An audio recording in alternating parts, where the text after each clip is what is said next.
اللہ کے قرآن کی حفاظت کیسے ہو رہی ہے۔ ڈیرہ الہی پڑتا ہے آپ کی کلیکٹر کچہری کے برابر میں ایک محلہ، اسی ڈیرہ الہی میں وہاں قرآن کریم ختم کرنے کا اور پورا کرانے کا موقع ملا۔ اللہ نے جو ہے مجھ سے کام لیا، 65 سال کی عمر کا ایک آدمی حافظ قرآن ہوا ہے۔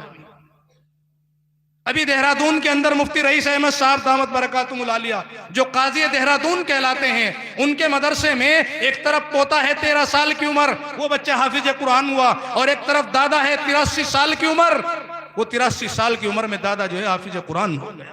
اس سے بڑی اور مثال کیا ہو سکتی ہے کہ قرآن کریم دنیا کا ایسا واحد معجزہ ہے کہ جو قیامت تک الحمدللہ قائم اور دائم رہے گا۔ اگر کوئی آدمی اس میں ایک آیت کا انکار کر دے تو نعوذ باللہ کافر ہو جاتا ہے۔ ایک آدمی نقطے کا بھی انکار نہیں کر سکتا، اسی لیے اللہ نے فرمایا اِنَّا نَحْنُ نَزَّلْنَا الذِّكْرَ وَإِنَّا لَهُ لَحَافِظُونَ۔ ہم نے اس قرآن کو نازل کیا ہے اور ہم اس کی حفاظت کا ذمہ لیتے ہیں۔ حالات یہ ہوا کرتے تھے، حضرت عثمان غنی رضی اللہ تعالیٰ عنہ، آج بھی خبر ملی بہت سارے بچے ایسے ہیں کہ جہاں مدرسوں میں ایک بیٹھک میں ایک مرتبہ بیٹھ کر پورے کا پورا قرآن شریف ایک مرتبہ سنا دیا۔ یہ قرآن کا معجزہ نہیں تو کیا ہے۔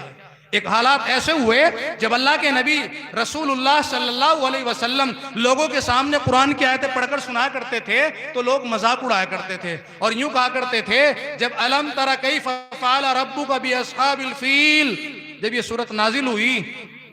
تو کفار و مشرکین نے کہا کہ یہ محمد جو ہے یہ جادوگر ہے۔ کہا کیوں؟ کہ اپنے سے ایسی ایسی من گھڑت آیتیں بنا کر پیش کرتا ہے۔ تو قرآن کریم نے اس کا چیلنج کیا۔ یہ علماء بیٹھے ہیں جانتے ہیں، سورہ کوثر کی تفسیر میں لکھا ہے اور دوسری آیتوں کے جو ہے بارے میں یوں لکھا ہے کہ اللہ کے نبی صلی اللہ علیہ وسلم کے اوپر جب قرآن کریم کا نزول ہوا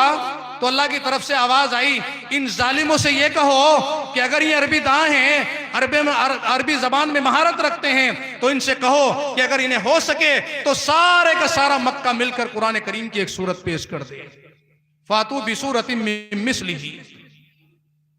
ایک سورت نہ لا سکے ہیں۔ پھر قرآن کریم کی دوسری آیت نازل ہوئی اور قرآن کریم میں پھر چیلنج کیا گیا اور کہا گیا بڑے سے بڑے مکے کے سرداروں کو چیلنج ہے، اگر یہ قرآن کریم کی ایک سورت پیش نہیں کرتے اس جیسی بنا کر تو کم سے کم ایک آیت پیش کر دیں۔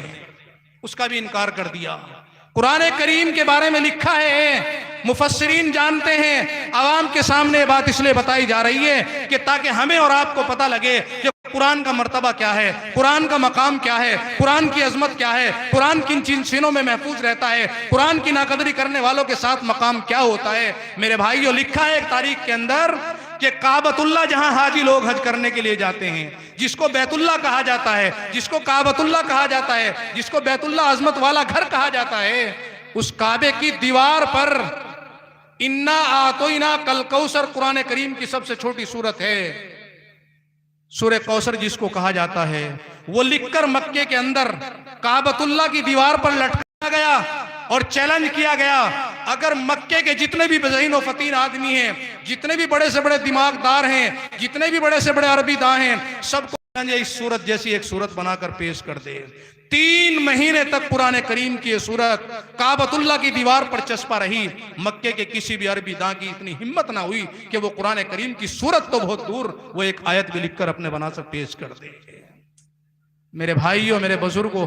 وقت نہیں کہ آپ کے سامنے اس سے زیادہ کچھ اور کہا جائے، بس قرآن کی عظمت کو سمجھنے کا مقام یہ ہے کہ آپ کو ایک مثال دے کر بات مکمل کرنے کی طرف جا رہا ہوں۔ یہ جو معصوم سے بچے بیٹھے ہیں، ابھی شیخ پورہ قدیم میں ایک جلسہ تھا، پرسوں وہاں تھے، ہمارے شیخ و مربی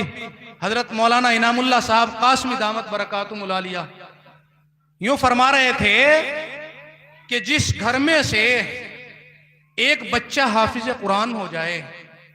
یقین کرو کہ ماں اور باپ میں سے کسی نہ کسی کا ایک عمل نیک ایسا ہوتا ہے کہ جس کی وجہ سے وہ بچہ حافظ قرآن ہوتا ہے۔ جو لوگ حافظوں کی قدر کرتے ہیں، جو لوگ علماء کی عظمت کو سمجھتے ہیں، جو لوگ ان سے جڑ کر چل کرتے ہیں، اور اللہ کے نبی صلی اللہ علیہ وسلم کی حدیث ہے کہ یا تو تم عالم بنو، یا تم طالب علم بنو، یا تم دین کی باتوں کو سننے والے بنو، یا تم دین کی باتوں کے کہنے والوں کے پاس ان کے ساتھ مل کر جڑنے والے چلو، 5ویں قسم میں سے مت ہونا۔